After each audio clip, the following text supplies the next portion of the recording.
When we describe the universe, we usually begin with matter, energy, space, and time. We talk about particles and fields, about forces, expansion, curvature, and initial conditions.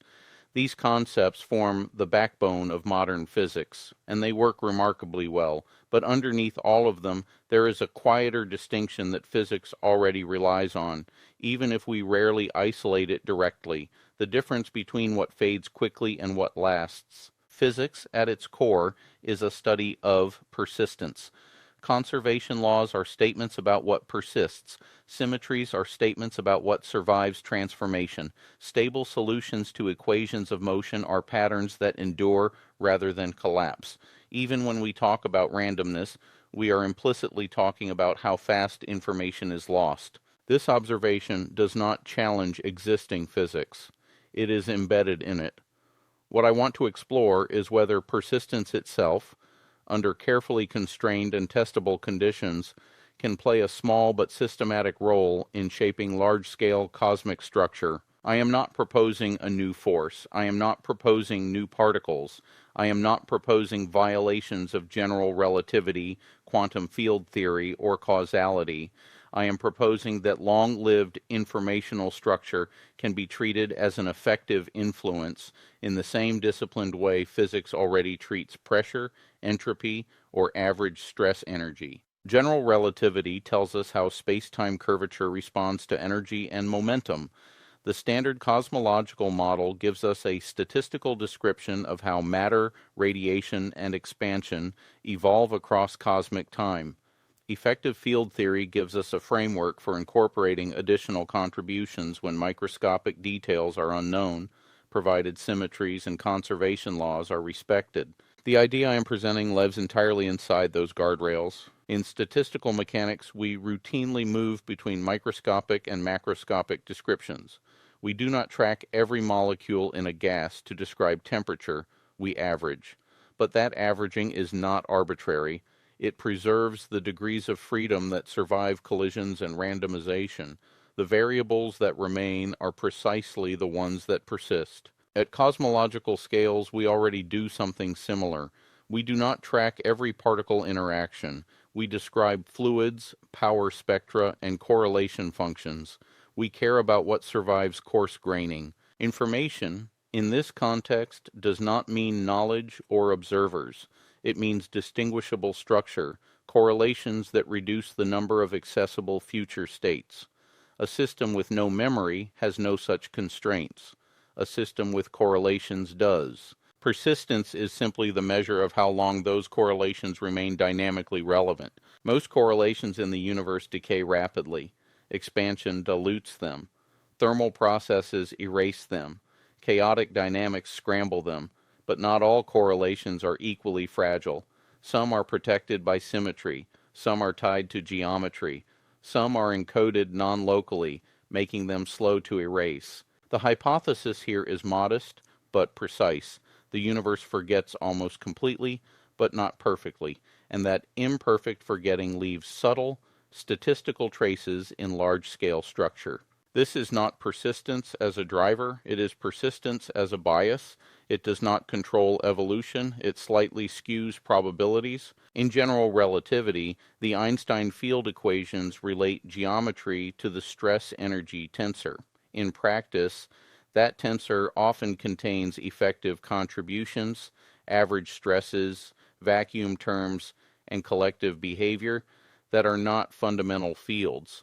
As long as these contributions respect covariance and conservation, they are allowed. The Carroll-Wells gradient is not a new field added to those equations. It is a way of parameterizing how accumulated persistence might appear in an effective description of cosmic evolution. Crucially, this contribution must be weak. If it were large, it would already be ruled out. If it introduced a preferred frame or strong anisotropy, we would already see it. The only viable regime is one where effects are subtle, cumulative, and statistical. Another way to say this is that the gradient does not exist locally. No single galaxy, photon, or gravitational wave carries it. It exists only at the level of ensembles, when we compare distributions and ask whether they are perfectly symmetric or very slightly skewed. This distinction matters because it keeps the idea consistent with locality and causality. Nothing propagates faster than light. Nothing acts outside the light cone. What changes is how probability distributions evolve over long time scales. If persistence were perfectly isotropic and completely random, its net contribution would average to zero. But if early universe processes introduced correlations with even a slight directional or parity-sensitive character, that averaging would be imperfect. This is where the idea becomes empirical. One place to look is parity. Standard cosmology assumes parity symmetry at large scales. If persistence carries a handed component, then left-right symmetry could be broken very slightly in correlation functions without introducing new interactions. Cosmic microwave background polarization provides a clean testing ground. A rotation of polarization modes, sometimes discussed as cosmic birefringence, would be a parity odd signal. This idea does not claim such a rotation must exist. It claims that if a rotation survives increasingly precise measurements and aggressive foreground controls, then persistence-based mechanisms belong on the list of viable explanations. Gravitational lensing offers another probe. Standard lensing primarily produces gradient-type distortions. Curl components are expected to be extremely small. A statistically significant curl signal, especially one correlated with large-scale structure history rather than local systematics, would be difficult to dismiss. Large-scale anisotropies provide a third avenue. The lowest multipoles preserve information from the earliest epochs. Several anomalies have been discussed for years, and most are likely statistical or systematic. This hypothesis does not depend on them, but if any survive tightening constraints, they become natural places to test whether persistence biases play a role. Gravitational waves provide a fourth independent channel. A stochastic gravitational wave background should be nearly isotropic. Nearly, but not exactly. Early universe processes that imprint long-lived correlations could leave directional structure in the background spectrum. Upcoming detectors make this a measurable question. What matters is not any single signal.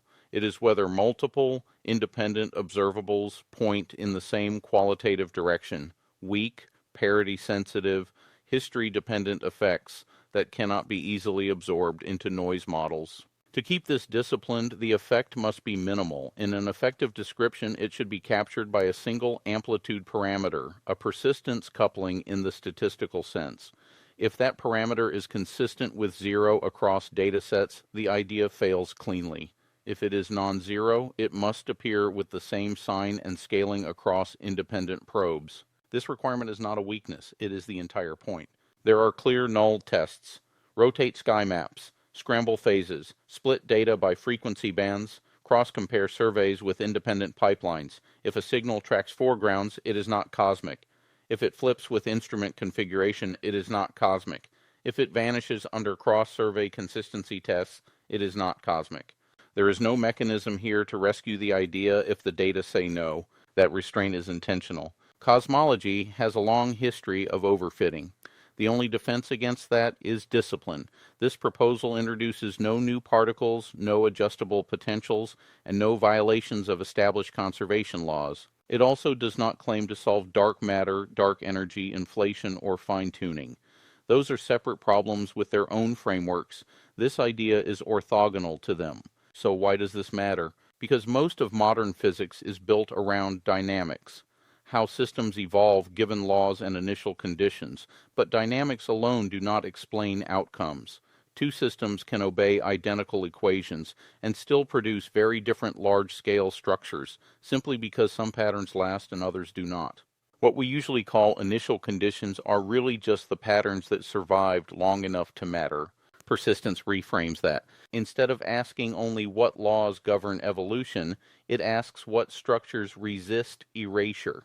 It sits between equations and observations. It is an organizing principle, not a new interaction. Seen this way, many puzzles stop looking like anomalies and start looking like records. Large angle correlations are records. Low multipole anisotropies are records. Parity-sensitive signatures are records. They are not violations of the rules. They are traces of what failed to fully disappear. This matters because modern cosmology increasingly operates in a regime where the laws are known, but interpretation is not. We are refining measurements at the limits of precision, where assumptions about averaging, isotropy, and forgetting dominate conclusions. Persistence challenges one quiet assumption, that coarse graining erases history completely. If that assumption is only approximately true, then precision cosmology becomes, in part, cosmic archaeology. The universe is not just evolving forward, it is carrying memory forward. And that memory does not need to be strong to matter. It only needs to bias probability slightly across enormous spans of time. That is why the Carroll-Wells gradient is not introduced as a new physical entity, but as a way of tracking accumulated survival. It is a statement about selection, not force, about endurance, not motion. If persistence is real, then the universe is not just governed by equations. It is shaped by what manages to stay legible long enough to influence what comes next. That is a different way of reading the same data. If persistence is not real, the test is just as valuable. It confirms that forgetting really is as efficient as we assume. Either outcome sharpens our understanding. Science advances not only by discovering new things, but by testing how far existing ideas can be pushed without breaking.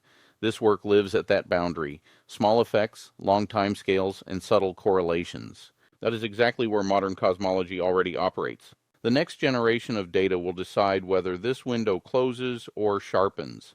Until then, the only responsible approach is to state the hypothesis clearly, constrain it tightly, and let observation do the rest. That is all this work is meant to do. My name is Charles Carroll. Thank you for allowing me to share my idea.